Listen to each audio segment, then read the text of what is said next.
मैं हजारों साल से बिना रुके बिना थके आप सभी का बच्चों की तरह पालन पोषण कर रही हूँ। मैं तब भी थी जब आप लोग नहीं थे और मैं तब भी रहूंगी जब आप लोग नहीं रहेंगे। पर अब ऐसा लगता है कि मैं थक रही हूँ। आपकी धरती माँ थक रही है। रसायनों का छिड़काव, रासायनिक खाद और इन सब के कारण पानी एवं हवा में जहरीलापन, यही कारण है कि मैं थक रही हूँ। क्या आप जानते हैं कि इन रसायनों के जहरीलेपन से मेरी मिट्टी वैसे ही जलती है जैसे आपके शरीर पर कोई तेजाब डाल दे। लगता है मेरे बच्चों को मेरे दुख का अंदाजा नहीं है। मेरी मिट्टी बंजर हो रही है। ये रसायन मेरी मिट्टी के उपजाऊपन को खत्म कर रहे हैं और उसमें पाए जाने वाला नमक मेरे शरीर पर मिर्च की तरह जल रहा है। मेरी फसलों की पैदावार कम हो रही है। मैं धीरे धीरे और थक रही हूँ।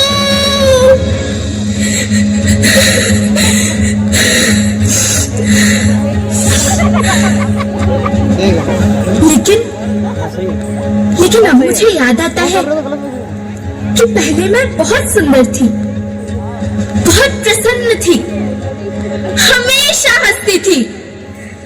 मुझे अब भी याद है।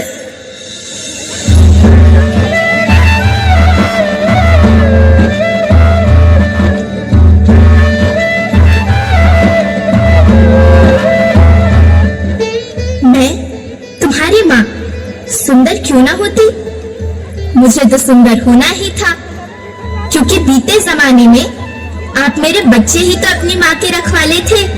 आप लोग प्राकृतिक खेती करते थे और फिर हमारी सभ्यता में तो प्रार्थना भी धरती कल्याण की है।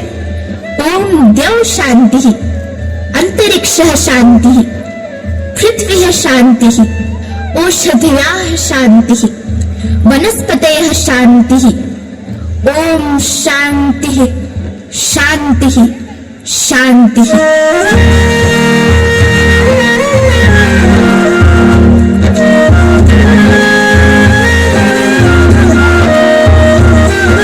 नदियाँ जंगल झरने पर्वत रखना इन्हें संभाल के, इनको रोना तुम न बचोगे धरती कहे पुकार के।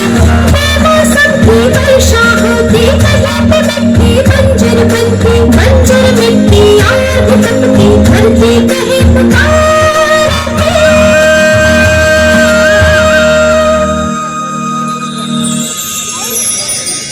हजारों साल से मनुष्य धरती की गोद में रहता आया है, लेकिन आज मैं आपसे पूछती हूँ कि आपने इसके बदले धरती माँ को क्या दिया? ये जहरीले रसायन और प्राकृतिक खाद जो मिट्टी को बंजर कर रहे हैं, उर्वरकता को बर्बाद कर रहे हैं। आप अच्छी पैदावार के लालच में जो रासायनिक खाद अपने खेतों में डाल रहे हैं, वो अभी तो लाभ देगी, लेकिन लंबे समय में उसी रासायनिक खाद का नुकसान भी है। रासायनिक खाद जहर समान है और तो और फसलों में पानी की खपत भी बढ़ गई है, जिससे खेती की लागत बढ़ रही है और पानी का स्तर जमीन के काफी नीचे जा रहा है।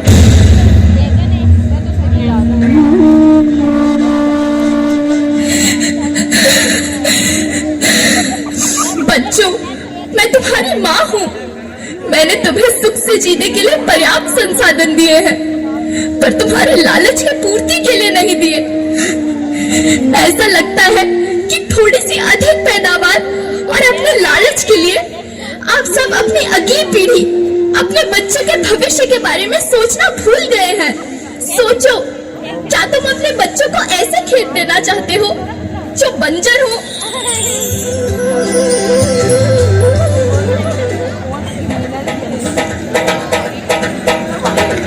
अभी न संभले मेरे बच्चे तो फिर तुम पछताओगे। नेचुरल फार्मिंग न हुई तो हाथ धरे रह जाओगे। माँ का शोषण कौन है करता, कौन है मिट्टी शहर से भरता, जब से जैविक खाद को छोड़ा खुशहाली से नाता तोड़ा। अभी न संभले मेरे बच्चे तो फिर तुम पछताओगे, तो फिर तुम पछताओगे। धरती माँ, आपको सुरक्षित और प्रसन्न रखने का उपाय क्या है? एक ही उपाय है, धरती एक, परिवार एक, भविष्य एक। इस मूल मंत्र को आत्मसात कर लो। प्राकृतिक संसाधन को बचाओ, प्राकृतिक खेती को अपनाओ और परंपरागत देसी पद्धति से, जैसे गो आधारित उत्पाद, जीवामृत, बीजामृत, पंचगव्य, गोमूत्र, छाछ का उपयोग करो ताकि मिट्टी की उत्पादकता बनी रहे। याद रखना, मैं माटी हूँ। माँ होना मेरी धरती पर सांसों की डोर आगे बढ़ाई। पेट भरा जब सबका, तभी मैंने संतुष्टि पाई। वो माँ हूँ मैं सबकी, जिसने जन्म न देकर भी जीवन संभव बनाया। अन्नदाता मेरे पुत्र किसान, तुमने ही तो इसमें मेरा साथ निभाया। दिन रात सींच पसीने से मुझको हर मुंह तक रोटी पहुंचाई। जब तुमने माथे मुझे लगाया, मैं हरियाली बनकर मुस्काई। मिट्टी बंजर होने से या धरती के नुकसान से किसी एक देश, एक द्वीप, एक समाज या एक धर्म का नुकसान नहीं है, बल्कि सभी का है, क्योंकि सभी आपस में बंधे हैं। धरती की श्रृंखला टूटी, माला टूटी, सब बिखर जाएंगे, सब खत्म हो जाएंगे।